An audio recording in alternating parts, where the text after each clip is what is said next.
Olá, eu sou Tatiana Moreira, enfermeira especialista em diabetes, e hoje vou apresentar uma aula sobre práticas seguras em insulinoterapia e monitorização glicêmica. Olá, pessoal. Sou Tatiana, sou enfermeira especialista em diabetes, e hoje, eu juntamente com a Flor, vamos apresentar uma aula sobre práticas seguras em insulinoterapia e monitorização glicêmica, tá bom?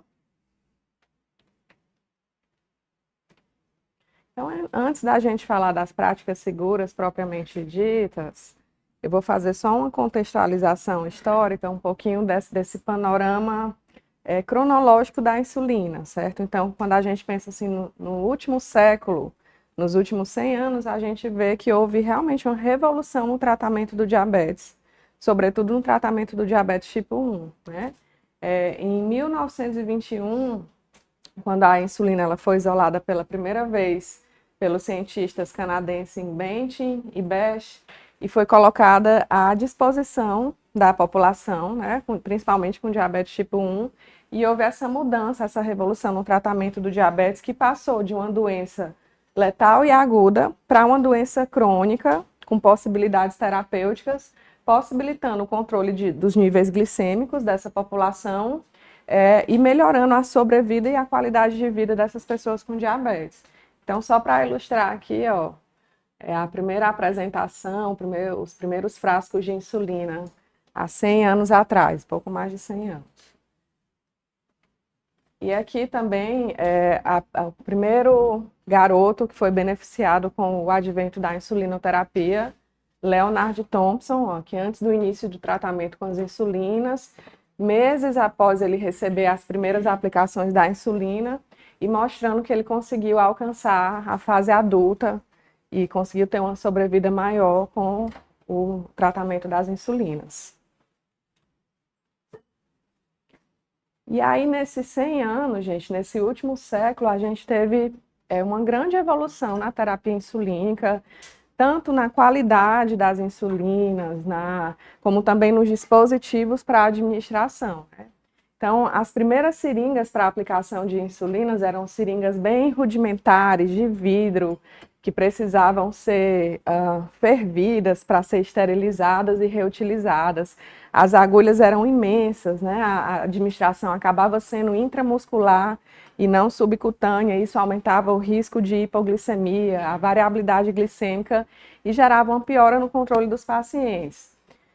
Mais recentemente, houve o surgimento da fabricação das seringas descartáveis, né? Depois a gente vai falar um pouco sobre as recomendações sobre essas seringas, do ponto de vista de como é que deve ser a graduação, como é que devem ser as agulhas, preferencialmente acopladas à própria seringas para minimizar o espaço residual e erros na dose. A partir da década de 80, do final da década de 80, surgiram as canetas injetoras de insulinas, que também já foi um avanço maior, né, facilita a administração, uma vez que o paciente ele não vai mais precisar aspirar a insulina do frasco. Já vai ter um refil acoplado a essa caneta, ele só seleciona a dose e na sequência faz a administração, certo? Essas canetas elas podem ser descartáveis ou reutilizáveis, e mais adiante a Flor vai mostrar para vocês.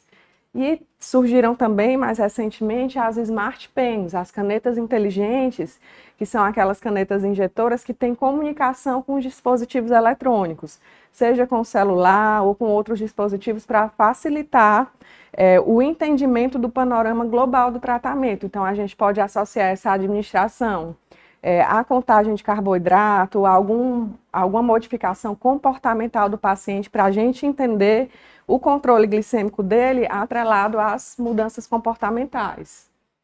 Temos os sistemas de infusão contínuo de insulina subcutâneo, as bombas de insulina, que também vieram para melhorar muito a qualidade de vida e o controle glicêmico dos pacientes, sobretudo com diabetes tipo 1. E temos também a insulina inalada, né? Atualmente a gente tem a Fresa, a gente já teve outras apresentações de insulina inalada. A Fresa ela foi aprovada e comercializada aqui no mercado brasileiro, mas por questão principalmente de custo, no momento ela está descontinuada, então não está disponível aqui no Brasil. como nem tudo são flores, né? Apesar da insulina ela ter gerado essa grande revolução no tratamento do diabetes, ela também é classificada como um medicamento potencialmente perigoso ou um medicamento de alta vigilância, certo? O Instituto para as Práticas Seguras no Uso de Medicamentos, o ISMP, ele então classifica a insulina como um medicamento potencialmente perigoso ou um medicamento de alta vigilância, um MAV. O que é isso? São aqueles medicamentos que possuem um risco aumentado de provocar danos significativos em decorrência de falhas na sua utilização. Então, a insulina, ela está entre os 5 medicamentos que mais causam danos aos pacientes, tanto adultos quanto pediátricos, decorrentes de falha na utilização, exatamente porque é um fármaco que possui uma margem terapêutica muito estreita. Então, uma superdosagem ou uma subdosagem pode incorrer num erro potencialmente grave para o paciente. Então, diante disso, a gente ressalta a importância da educação permanente dos profissionais e dos pacientes para que a gente possa prover uma melhor segurança a esse paciente em relação às práticas seguras em insulinoterapia.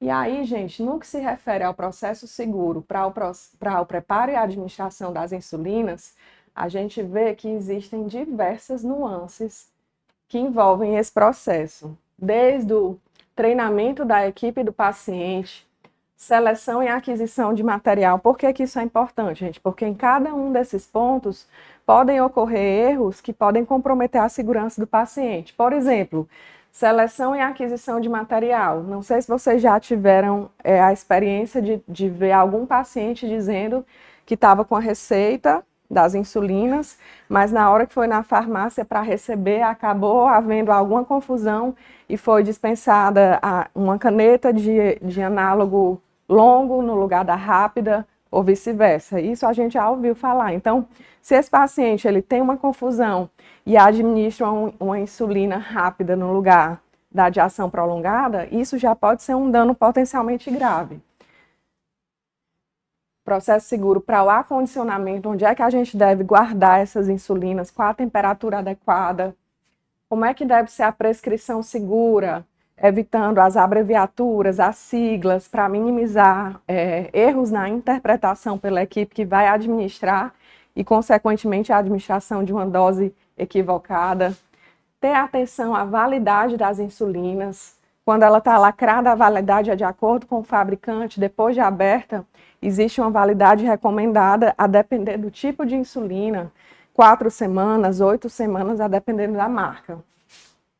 Como é que deve ser feita a dispensação, o transporte, o preparo das insulinas, quais são os dispositivos adequados para a gente estar realizando essa administração, os locais de aplicação e a variação na velocidade de absorção a depender desses locais de aplicação, a importância de realizar os rodízios, a alternância desses locais de aplicação para a gente minimizar, por exemplo, variabilidade glicêmica, risco de complicações cutâneas como a lipohipertrofia.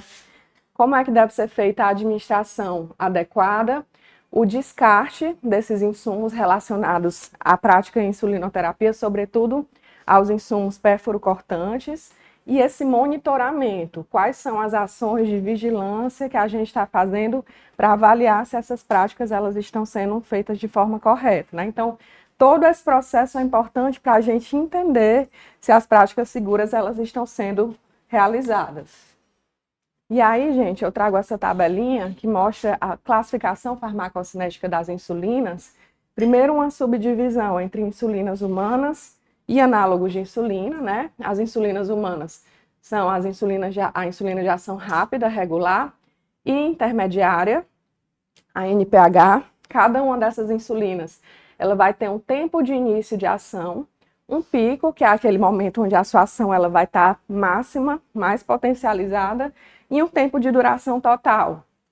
Então, por exemplo, ó, no caso da regular, o início de ação dela é de 30 minutos a 1 hora. Então, aquela recomendação que a gente dá para o paciente, o senhor vai administrar a insulina regular 30 minutos antes da refeição. É exatamente por isso, ó, porque é o tempo que ela vai demorar para começar a agir. Então, O tempo de administração tem que casar, né, 30 minutos antes da refeição, para que quando ele começar a se alimentar, a insulina já esteja agindo e a gente minimize essa flutuação glicêmica, certo? No caso da insulina NPH, de ação intermediária, apesar dela ser considerada uma insulina basal, mas ela tem um pico, certo? Também, então, o pico dela é de 4 a 10 horas após a administração. Então, por isso que a NPH, ela tem um risco maior de hipoglicemia quando comparada aos análogos de ação longa e ultralonga, e um tempo de duração total que vai de 10 a 18 horas. Em relação aos análogos de insulina, então, eles são classificados como análogos de ação ultra rápida, intermediária, longa e ultralonga, certo? A detemir, então, é a única insulina que é classificada, obrigada, Florzinha, como um análogo de ação intermediária, certo? A detemir, ela vai ter um tempo de início de ação de 1 a 3 horas após a administração, vai ter um pico ainda, apesar de ser um análogo, né, de 5 a 8 horas após a administração e um tempo de duração total de 18 a 22 horas. No caso dos análogos de ação longa e ultralonga, glargina, degludeca, a Tugel, que é a glargina 300, e a Icodec, ou Icodeca, que é a insulina semanal, elas não vão ter picos, certo? Então, elas acabam sendo uma opção mais segura do ponto de vista de minimizar o risco de hipoglicemia para esses pacientes, certo? No caso da insulina Icodec, né, gente? Ela já foi aprovada pela Anvisa, mas ainda não está comercializada aqui no mercado brasileiro. E aí a grande vantagem, digamos assim, até a propaganda que eles fazem é que você vai estar minimizando aí, reduzindo as aplicações de insulina de 365 aplicações por ano para 52, né? Então, principalmente para os pacientes que só usam a insulina basal, vai aumentar um pouco a qualidade de vida. Do ponto de vista de segurança terapêutica, ela se mostrou segura e também eficaz em relação ao controle glicêmico. Qual é o ponto de vista que é importante a gente lembrar? Ela é uma insulina concentrada, certo? Então, ela é 7 vezes mais concentrada do que as demais insulinas, NPH irregular e os demais análogos. Então, em 1 ml de insulina Icodec, em vez de eu ter 100 unidades de insulina, como ocorre nas demais, com exceção da Tugel, a gente vai ter 700 unidades. E aí, por que eu estou frisando isso? Porque é importante, gente, a gente lembrar que o dispositivo para administração precisa ser adequado para o tipo de insulina que a gente está administrando. Eu tenho uma caneta da insulina semanal. Eu só devo utilizar essa caneta para administração.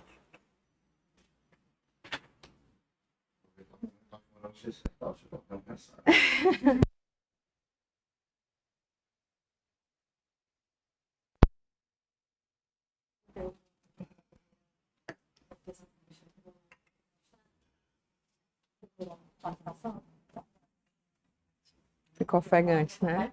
Viu, gente? Se eu ficar ofegante, vocês relaxem. Pode. Então, gente, em relação à insulina semanal, é importante só a gente lembrar a questão do dispositivo adequado para a administração. Ela deve ser utilizada com a caneta correspondente. O que é que acontece na prática? A gente já viu alguns pacientes que querem aproveitar até o final da caneta e aí ainda tem um resquíciozinho de insulina. Eles não conseguem mais administrar com a caneta e eles usam uma seringa para aspirar esse resíduo e administrar. Se eu utilizar uma seringa convencional de insulina e aspirar, por exemplo, 2 unidades na seringa da insulina Icodec, o que é que vai acontecer? Na verdade, eu estou aspirando 14 unidades, um volume correspondente a 14 unidades, já que ela é 7 vezes mais concentrada. Então, a gente tem que ter esse cuidado para evitar que o paciente ele acabe tendo um dano decorrente de falha na utilização. Da mesma forma, a Tugel, ela é 3 vezes mais concentrada do que as demais insulinas, ela é a glargina 300, né? Então, se eu aspirar 2 unidades numa seringa convencional da Tugel, na verdade, eu estou aspirando o equivalente a 6 unidades, né? Então, a gente precisa orientar o paciente que o dispositivo de administração ele tem que ser adequado ao tipo de insulina que a gente está utilizando. Aqui só para mostrar do ponto de vista de gráfico essa farmacocinética das insulinas. Então, gente, mostrando que os análogos de ação longa e ultralonga, então, eles não vão ter esse pico, né? Em comparação com as insulinas prandiais e até a NPH e a DTMI, que são consideradas insulinas intermediárias. Então, do ponto de vista de segurança, em relação a risco de hipoglicemia, os análogos longos e ultralongos, eles vão acabar sendo opções terapêuticas preferíveis, mais seguras em relação à hipoglicemia, quando comparadas à insulina NPH e DTMI. Então, essas práticas seguras em insulinoterapia, gente, como a gente estava sinalizando, envolvem desde o acondicionamento adequado, locais de administração, rodízios, dispositivos adequados para a gente estar administrando, a técnica, o descarte, todo esse processo seguro, certo? Em relação ao acondicionamento, ao armazenamento das insulinas, como é que deve acontecer? Os frascos fechados, eles devem ser armazenados em geladeira, numa temperatura, numa faixa térmica de 2 a 8 graus Celsius, fora da embalagem térmica, ou seja, fora de isopor, já que o isopor ele é um isolante térmico, se eu colocar o isopor dentro da geladeira, eu não estou refrigerando dentro, né? Na prateleira mais próxima à gaveta dos legumes, então é nessa região aqui inferior da geladeira. O frasco aberto, ele pode ser mantido em refrigeração de 2 a 8 graus, ou a temperatura ambiente, desde que em local fresco, ventilado e que não ultrapasse a 30 graus Celsius. O que aqui na nossa região é um problema, né? Porque frequentemente a gente está ultrapassando os 30 graus Celsius. Então, a recomendação mais segura aqui para o Nordeste é que a gente, mesmo os frascos em uso, mantenham sob refrigeração, certo? E aí uma questão importante é que a caneta reutilizável, aquela que a gente só troca o refil, ela não deve ser guardada sob refrigeração, pois pode ser danificada. Ela tem partes metálicas que, quando refrigeradas, essas partes metálicas elas correm o risco de danificar. Então, a recomendação é frascos, seringas descartáveis podem ficar dentro da geladeira. Canetas reutilizáveis a gente armazena fora. E o frasco ele deve ser retirado da geladeira cerca de 15 a 30 minutos antes da administração, pois a insulina gelada ela pode causar mais dor na aplicação. Em relação ao transporte dessas insulinas, gente, o transporte doméstico ele pode ser feito em embalagem comum. Se for utilizado em embalagem térmica ou isopor, deve-se tomar precauções para que a insulina não entre em contato direto com gelo ou similar quando usado. A gente vê frequentemente, até nas farmácias de unidades básicas de saúde, a dispensação da insulina no isopor com gelo. Não há necessidade e ainda é um risco, porque esse gelo, se em contato prolongado com o frasco, pode congelar e alterar as propriedades farmacocinéticas das insulinas físico-químicas, né? Em deslocamentos, independentemente da forma, seja deslocamento aéreo, terrestre ou fluvial, e do tempo, a insulina ela deve ser sempre transportada em bagagem de mão. Então, informação importante para a gente dar para os nossos pacientes. Sempre carregue as suas insulinas e os insumos relacionados na bagagem de mão. Às vezes acontece situação de extravio, ou mesmo no local de armazenamento dessas bagagens, a temperatura ela pode aumentar muito e isso acaba alterando a insulina. É prudente sempre o provisionamento de um estoque de insulina e dos seus suprimentos que considerem uma quantidade levemente superior ao período esperado para a programação da viagem. Por exemplo, se você vai viajar por uma semana, leve ali um estoque para 10 dias, sempre deixando um pouquinho a mais para evitar uma emoção por falta de insulina, né? Em relação à validade das insulinas depois que a gente retira o lacre, então, né? Em geral, insulinas humanas, NPH e regular, todos os análogos de ação rápida e ultra rápida, e a insulina Lantus tem validade por 4 semanas após aberto o frasco, 28 dias, certo? No caso da insulina Toujeo, Glargina 300 e Levemir, A validade delas após a retirada do lacre é 42 dias, 6 semanas.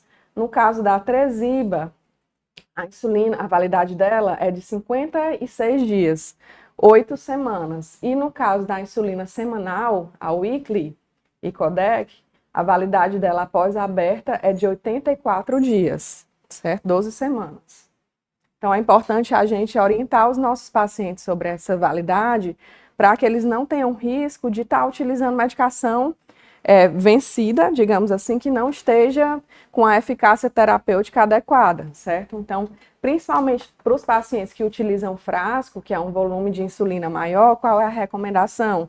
Que eles datem o dia da abertura e coloquem um adesivo com essa data no próprio frasco. Isso é um ponto que a gente reforça até na instituição mesmo, a nível hospitalar. Nas enfermarias, sempre ter o cuidado de colocar uma etiqueta com a data de abertura para minimizar o risco do paciente estar utilizando uma insulina vencida, certo? Em relação aos dispositivos para administração de insulina, gente, então a Sociedade Brasileira de Diabetes e as demais sociedades científicas afins, elas recomendam que as seringas utilizadas para administração de insulina sejam aquelas com agulhas acopladas, certo? Porque as seringas com agulhas removíveis, elas vão ter um espaço residual aqui, ó, identificado na imagem, que pode compreender de 4 a 10 unidades. E aí, esse espaço residual acaba minimizando a precisão da dose e podendo piorar o controle glicêmico do paciente, sobretudo se o paciente estiver fazendo associação de 2 insulinas na mesma seringa, por exemplo, aspirando NPH irregular na mesma seringa. Eu não tenho como ter uma precisão da dose se existe esse espaço residual. Então, seringas com agulhas fixas e graduação em unidades. Às vezes acontece de ter a seringa bem bonitinha, com agulha fixa, bem semelhante à de insulina, mas a graduação está em ml. Só essa graduação em ml já pode gerar um risco importante. Exemplos, na prática, a técnica de enfermagem foi seguir uma prescrição onde tinham 6 unidades de insulina regular prescrita, mas a seringa estava graduada em ml. Ela aspirou 0,6. Na verdade, ela administrou o quê no paciente? 60 unidades, 10 vezes mais. Então, assim, para evitar esse risco de confusão decorrente de falha na graduação, é importante a padronização em unidades. Os dispositivos para administração, gente, então, além das seringas, a gente vai ter as canetas injetoras, que podem ser descartáveis ou reutilizáveis. É importante nas canetas reutilizáveis que o refil ele seja compatível com a caneta, certo? Às vezes a gente tem uma caneta de uma marca com o refil de outra, o encaixe não é feito de forma adequada, pode ocorrer vazamento de insulina, pode ocorrer erro na graduação e na administração. Então, sempre a caneta recarregável precisa ser da mesma marca correspondente ao refil, certo? Temos também as bombas de insulina, os sistemas de infusão contínuo, e a gente tem a insulina inalável, a Fresa, com os cartuchos correspondentes, 4, 8 e 12 unidades. E aí, gente, o uso da caneta de insulina, ele é recomendado por estar associado a uma maior proporção de pacientes atingindo uma meta de hemoglobina glicada e menor incidência de episódios de hipoglicemia quando comparados ao uso da seringa. Então, a tendência de hoje para frente é que haja uma substituição gradual dos pacientes que usam seringa por caneta de insulina, que é o que a gente está vendo até a nível de Sistema Único de Saúde, né? Essa substituição das seringas e frascos por canetas de insulina. Em relação às agulhas para as canetas, gente, a gente tem agulhas que variam de 4 a quase 13 milímetros, certo? Porém, hoje recomenda-se o uso de agulhas menores do ponto de vista de segurança e até de qualidade de vida para o paciente, minimiza o risco de administração intramuscular, minimiza o risco de hipoglicemia, minimiza a dor durante a administração. Em um grande estudo populacional feito para avaliar a espessura da derme da epiderme do subcutâneo, ele mostrou que, independente do perfil físico do paciente, a epiderme, a espessura dela é constante e não ultrapassa 3 milímetros. Então, se a administração é subcutânea, eu só preciso atravessar a epiderme, mesmo as agulhas menores, de 4 milímetros, elas são adequadas para qualquer perfil físico de paciente e elas devem ser recomendadas do ponto de vista de segurança e minimização do risco de hipoglicemia. Em relação à reutilização de agulhas e seringas, né, a gente tem um impasse, porque, de acordo com a RDC da Anvisa, né, as seringas e agulhas, elas estão na lista de produtos enquadrados como produtos de uso único, proibidos de serem reprocessados, e a legislação nacional, ela define que seringas e agulhas são produtos não reutilizáveis. Porém, de acordo com o caderno de atenção básica 36 do Ministério da Saúde, a gente tem essa possibilidade de reutilização no âmbito do diabetes. Então, o que é que a gente orienta, né? O ideal é que esse paciente ele não reutilize e que, se ele for reutilizar, se ele precisar reutilizar, que ele reutilize o mínimo possível, porque essa reutilização aumenta o risco de infecção, de dor durante a aplicação, de complicações cutâneas, de lipohipertrofia. Então, o risco da reutilização é real e precisa ser orientado, alertado ao paciente, né? Então, o profissional de saúde ele deve enfatizar junto ao paciente que o risco de infecção ao reutilizar a seringa é real, devendo não ser estimulada essa prática. Aqui só para mostrar para vocês do ponto de vista microscópico, né? Às vezes a gente vê a pontinha da agulha bem pequenininha e não vê, acha que não tem problema nenhum na reutilização, mas quando a gente amplia aqui, ó, olha como altera, né? Entorta, perde a lubrificação, deixa a agulha romba, isso causa dor, isso aumenta o risco de infecção. Então, realmente, o risco da reutilização dessas agulhas é real. Em relação aos locais recomendados para essa administração de insulina, então, na administração subcutânea, né, região abdominal, direita e esquerda, distando cerca de 3 dedos da cicatriz umbilical, então essa região aqui a gente não aplica, ó, lateral direita e esquerda, região anterior e lateral externa da coxa, certo? Ó, evitar aplicar na região interna, porque a região interna tem predominância de músculo, então a gente não vai estar aplicando no tecido subcutâneo, distando cerca de 3 dedos abaixo da virilha e 3 a 4 dedos acima do joelho, lateral direita e esquerda também. Face posterior do braço, né, ó, 3 dedos abaixo da axila e acima do cotovelo, também, região posterior, direita e esquerda, e quadrante superior lateral externo da região glútea.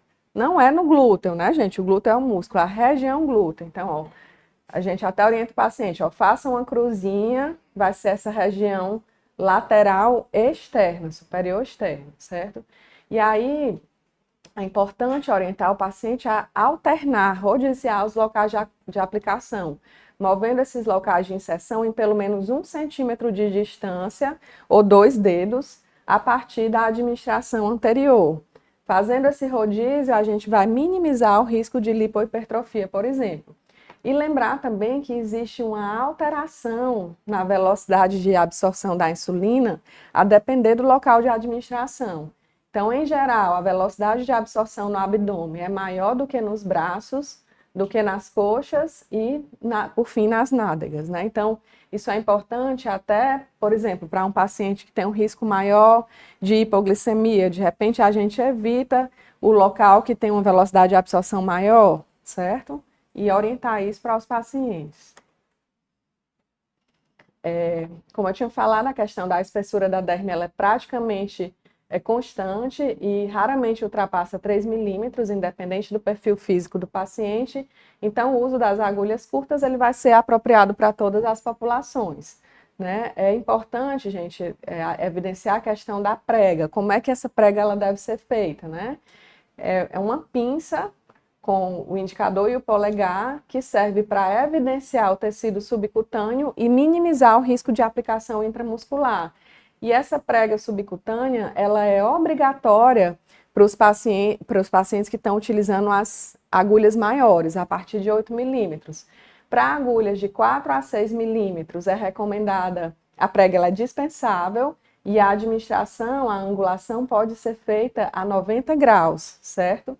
A partir de 8 milímetros, para minimizar o risco de administração intramuscular, essa angulação ela deve ser feita a 45 graus, então com agulhas maiores do que 8 milímetros, a gente vai inclinar essa seringa na administração a 45 graus e a prega ela deve ocorrer para minimizar o risco de administração no músculo, certo? Aqui só para exemplificar algumas situações de complicações cutâneas decorrentes do uso da insulina, certo?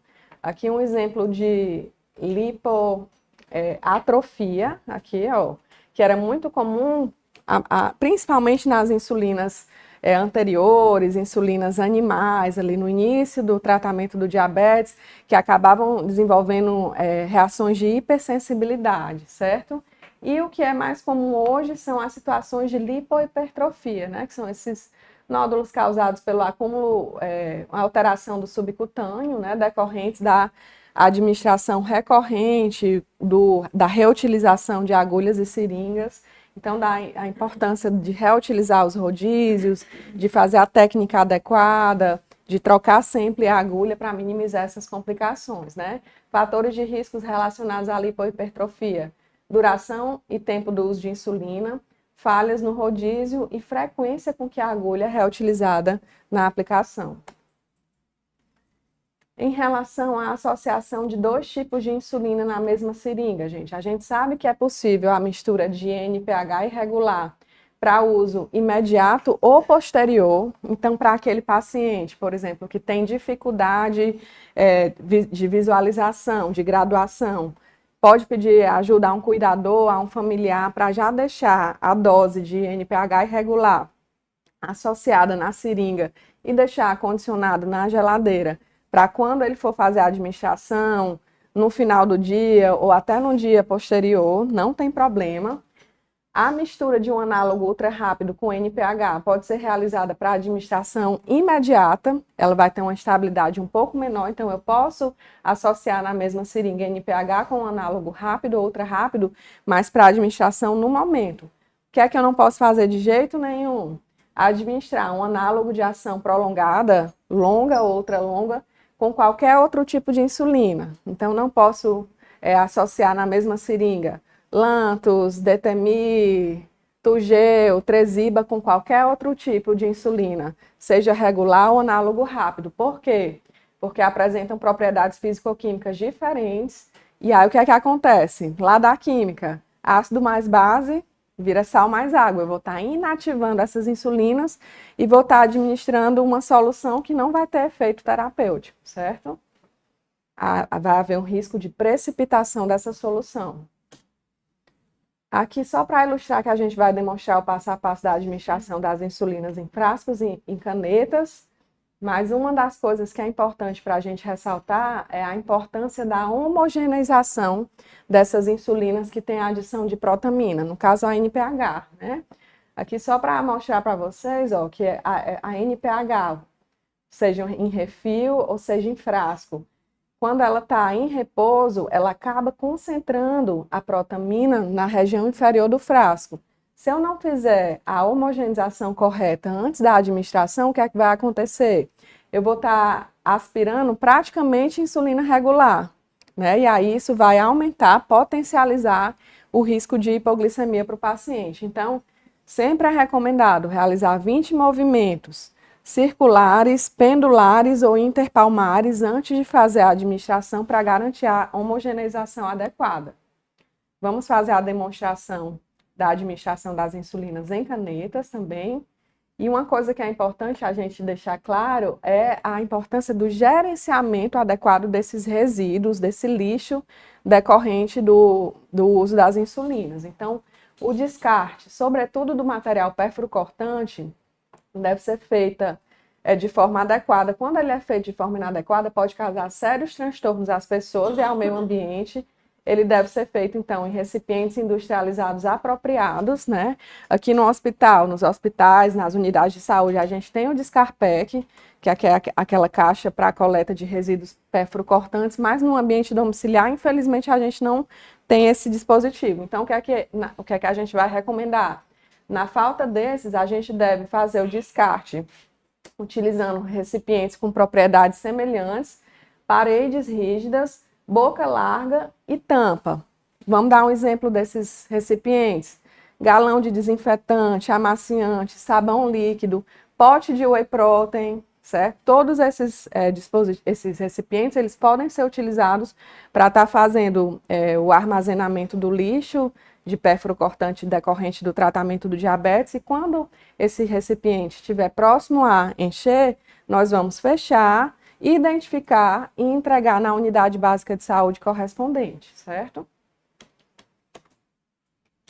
Só para ilustrar também, existem outros dispositivos para facilitar a administração das insulinas. A gente tem como exemplo o iPort, que é uma porta de inserção subcutânea, ao qual nós vamos utilizar uma seringa ou caneta para fazer a administração da insulina sobre o dispositivo. Esse dispositivo ele pode ficar aplicado no paciente por 3 dias ou até 72 aplicações, o que durar o que acontecer antes, né? Como 72 aplicações são muitas aplicações, a troca normalmente vai ocorrer a cada 3 dias. E aí isso vai minimizar a necessidade do paciente estar fazendo múltiplas punções, digamos assim, se furando em vários locais, né? Então, principalmente para crianças ou pacientes agulhofóbicos, o iPort pode ser uma opção que facilite um pouco a qualidade de vida dele, certo? Depois a gente vai mostrar aqui também na prática. E aí, agora, em relação à monitorização glicêmica, gente, de uma forma breve. A gente sabe que também houve uma evolução na terapia de monitorização glicêmica, digamos assim.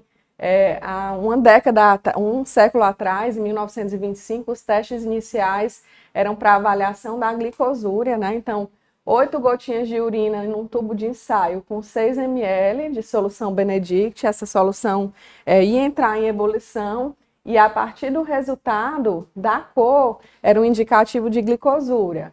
Verde indicava glicosúria leve, amarela, glicosúria moderada, e vermelho ou laranja, glicosúria significativa, né?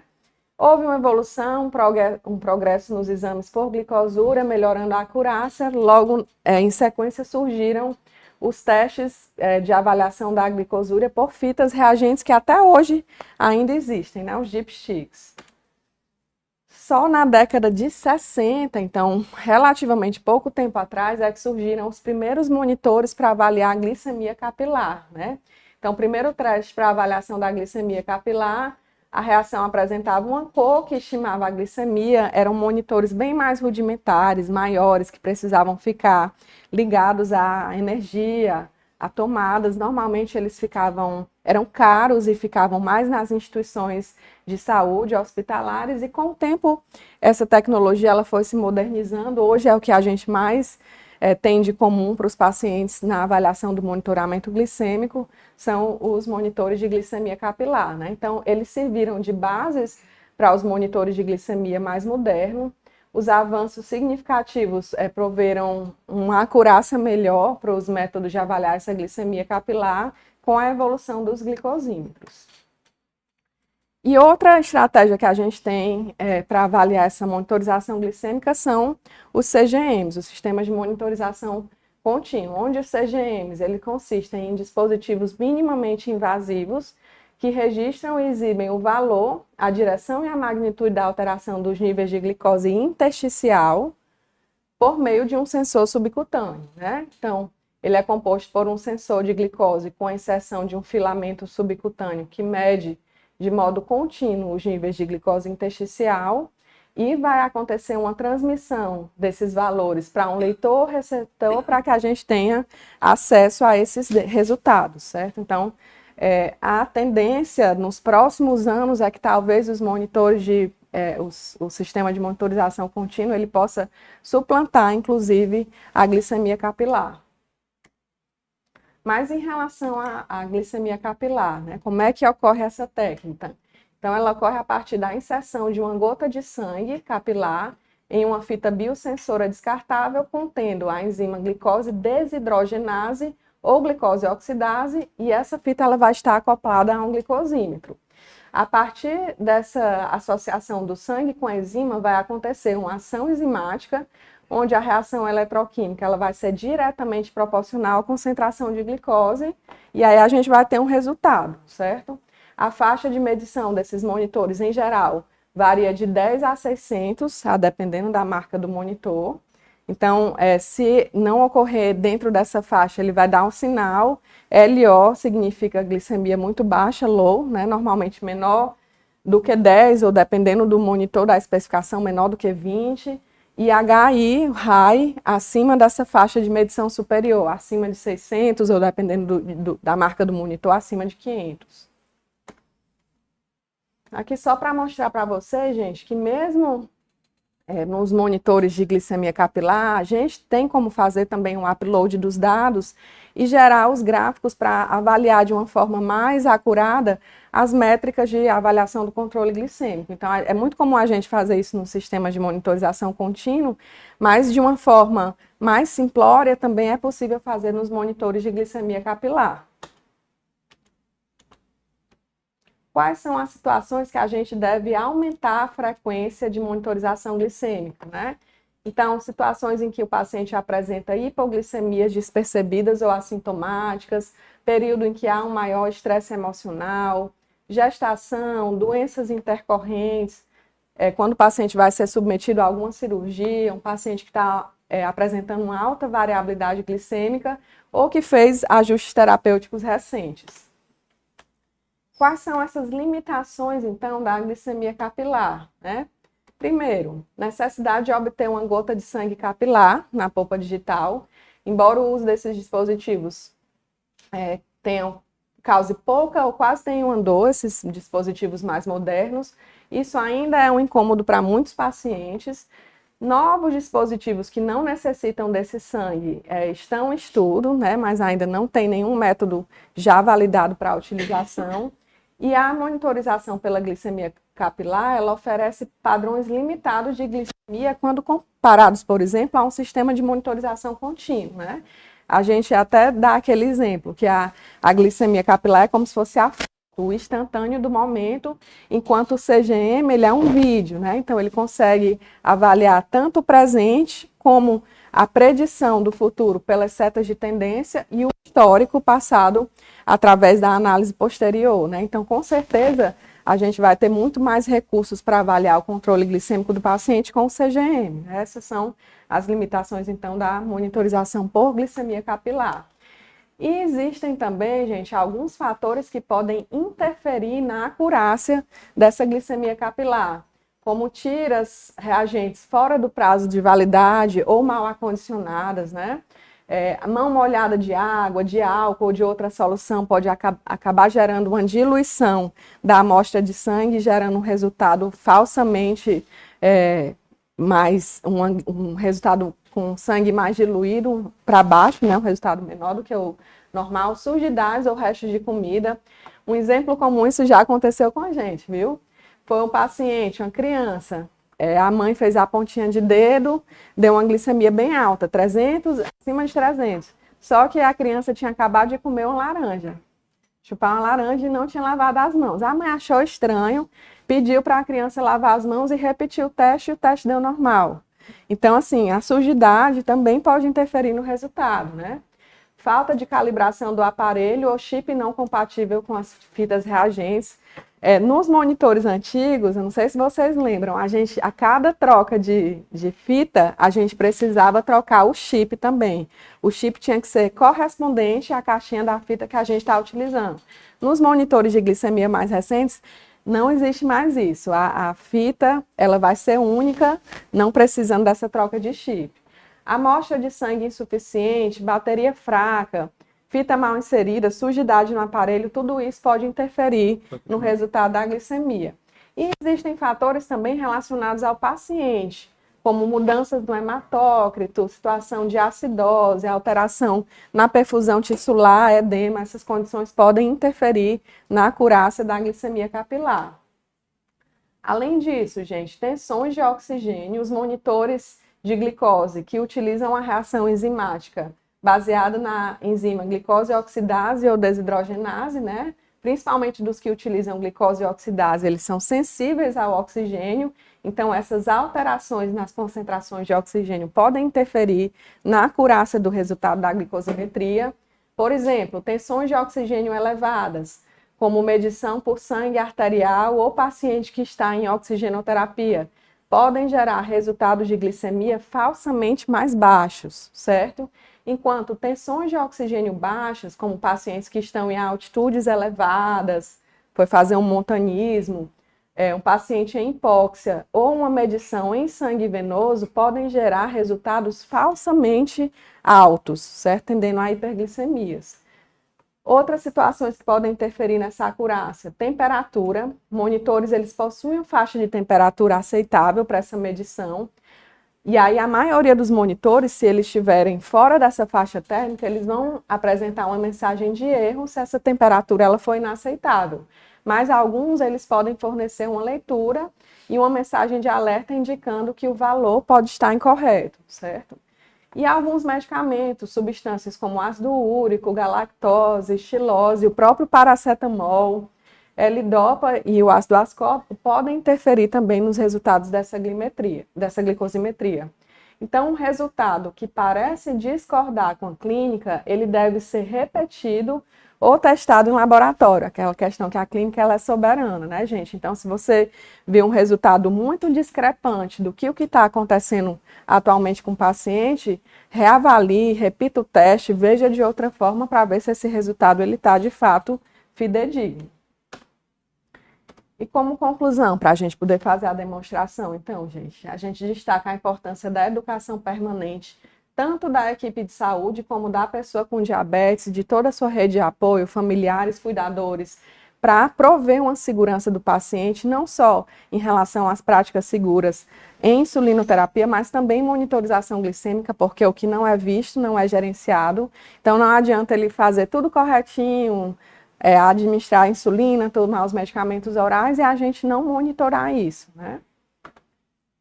A insulina ela é classificada como um medicamento potencialmente perigoso, de alta vigilância e apresenta riscos reais decorrentes da administração inadequada, né? Então a gente tem que ter muito cuidado, principalmente quando vai orientar ao paciente, né? Essa educação ela deve ser continuada, sistemática, para a gente estar sempre reavaliando essa adesão ao tratamento do paciente.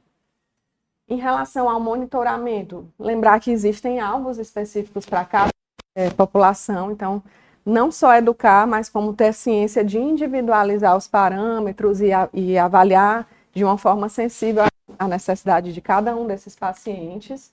E a importância da monitorização pela glicemia capilar, apesar de com recursos um pouco mais limitados, mas como um método mais acessível para toda a população na avaliação do controle glicêmico e na tomada de decisão pelo paciente, certo?